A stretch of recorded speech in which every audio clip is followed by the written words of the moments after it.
Record స్థాయిలో అప్పులు తీసుకొస్తున్న చంద్రబాబు ఆ రుణాలు ఏం చేస్తున్నారో తెలియడం లేదు. సంక్షేమ పథకాల ఖర్చు చేస్తున్నారా? అది లేదు. ఒక పక్క ప్రభుత్వ దుబారా ఆకాశమే హద్దుగా కొనసాగుతోంది. మరోపక్క రోజు రోజుకి రాష్ట్రం ఆర్థిక సంక్షోభంలో కూరుకుపోతోంది.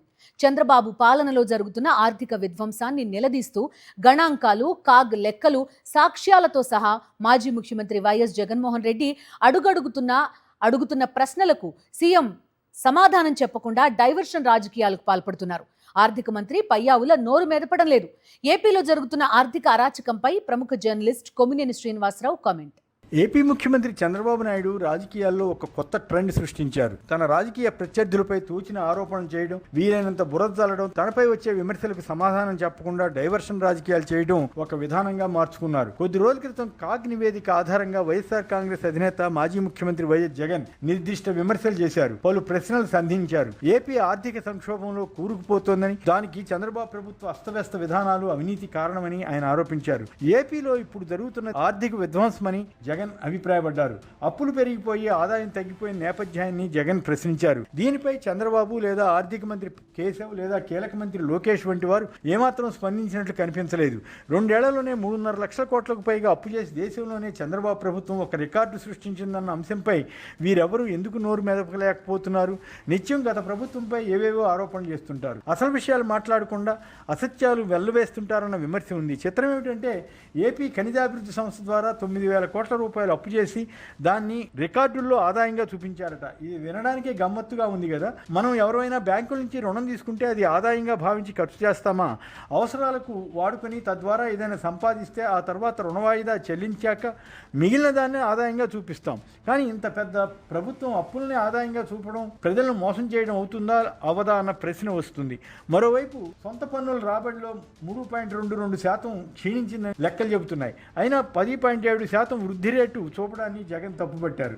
లిక్కర్ షాపులు ఇబ్బడి ముబ్బడిగా ఉన్నాయి. వేలాది బెల్ట్ షాపులకు కొరత లేదు. అయినా మద్యం ద్వారా వచ్చే ఆదాయం 8.2% తగ్గిందట. అంటే మద్యంలో భారీ స్కామ్ జరుగుతున్నట్లే కదా అని ఆయన అభిప్రాయపడ్డారు. 2 ఏళ్లలో మూలధన వ్యయం కేవలం 7.31%గానే ఉండడం ఆందోళన కలిగించే అంశమే.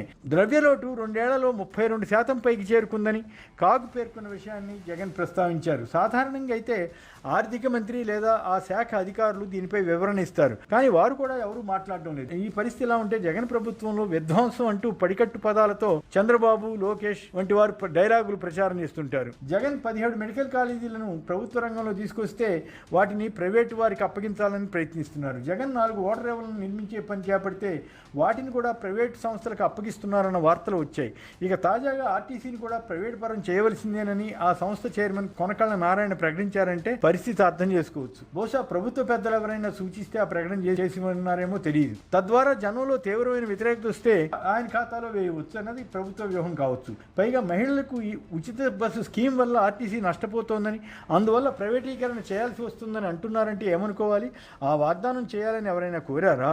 అట్టహాసంగా ఆ స్కీమ్ను ఆరంభించినప్పుడు వారికి దీనివల్ల ఆర్టీసీకి నష్టం వస్తుందని తెలియదా? దాన్ని రాష్ట్ర ప్రభుత్వం భరించాలి కదా.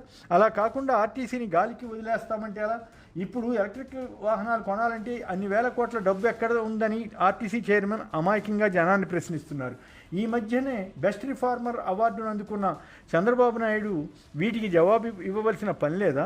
2019లో చంద్రబాబు ప్రభుత్వం దిగిపోయే నాటికి ఆర్టీసీ 6,300 కోట్ల అప్పుల్లో ఉంటే ఉద్యోగులకు 3,200 కోట్లు బకాయి ఉంటే దాన్ని జగన్ టైంలో 2,000 కోట్లు తగ్గించామని మాజీ మంత్రి పేరు నాని చెప్పారు. తమకు సంపద సృష్టించడం తెలుసునని ఎన్నికలకు ముందు ఓదరగొట్టిన చంద్రబాబు ఇప్పుడు ప్రజలకు కాకుండా ప్రైవేటు వారికి సంపద సమకూర్చే పనిలో ఉన్నారని వైసీపీ మండిపడుతోంది. కొత్తగా తీసుకునే ఈ బస్సులన్నింటినీ ప్రైవేటు వారికి అప్పగిస్తే అప్పుడు ప్రభుత్వానికి పెట్టుబడి పెట్టవలసిన అవసరం ఉండదన్నది ప్రభుత్వ భావన కావచ్చు. కానీ దానివల్ల మొత్తం ఆర్టీసీ మనుగడే కోల్పోయే ప్రమాదం ఉంటుంది. అంతేకాక ఉచిత బస్సు స్కీముకు కూడా మంగళం పాడతారా అన్న సందేహాన్ని తీర్చాల్సి ఉంటుంది.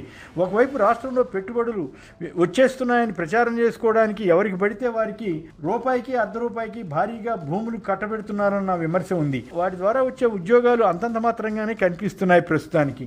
అదే టైంలో ప్రభుత్వం ఆయా కంపెనీలకు ఎదురు వేల కోట్ల రూపాయలు ఇస్తున్న తీరును గమనిస్తే వచ్చే 1-2 దశాబ్దాల్లో ఆ కంపెనీ ద్వారా ఏపీ ప్రభుత్వానికి వచ్చే ఆదాయం ఏమీ ఉండకపోవచ్చని ఒక ఆర్థిక విశ్లేషకుడు వ్యాఖ్యానించారు. పెట్రోల్, డీజిల్పై ఉన్న పన్నులు తగ్గిస్తామని ఎన్నికల సమయంలో పెద్ద ఎత్తున హామీలు ఇచ్చారు. కేంద్రం చమురు ధరలు పెంచిన, గతంలో తామే అమరావతి పేరుతో ₹4 సెస్ వేసిన, ఆ తర్వాత వచ్చిన జగన్ ప్రభుత్వం ₹1 సెస్ వేస్తే మొత్తం అంతటినీ జగన్ ప్రభుత్వానికి రుద్ది ఆ రోజుల్లో ప్రచారం చేసేవారు. ఇప్పుడేమో పొదుపు అంటూ ప్రజలను మభ్యపెట్టే యత్నం చేస్తున్నారన్న భావన ఉంది.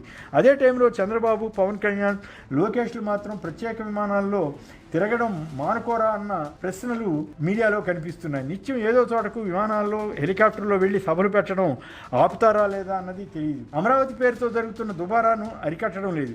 మరి వీటన్నిటినీ ఏపీ అభివృద్ధిగా చూడాలా లేక విధ్వంసంగా చూడాలా? జగన్ చెబుతున్నట్లుగా ఆర్థిక సంక్షోభం వైపు వెళ్లకుండా చూడవలసిన బాధ్యత చంద్రబాబు ప్రభుత్వంపైనే ఉంది.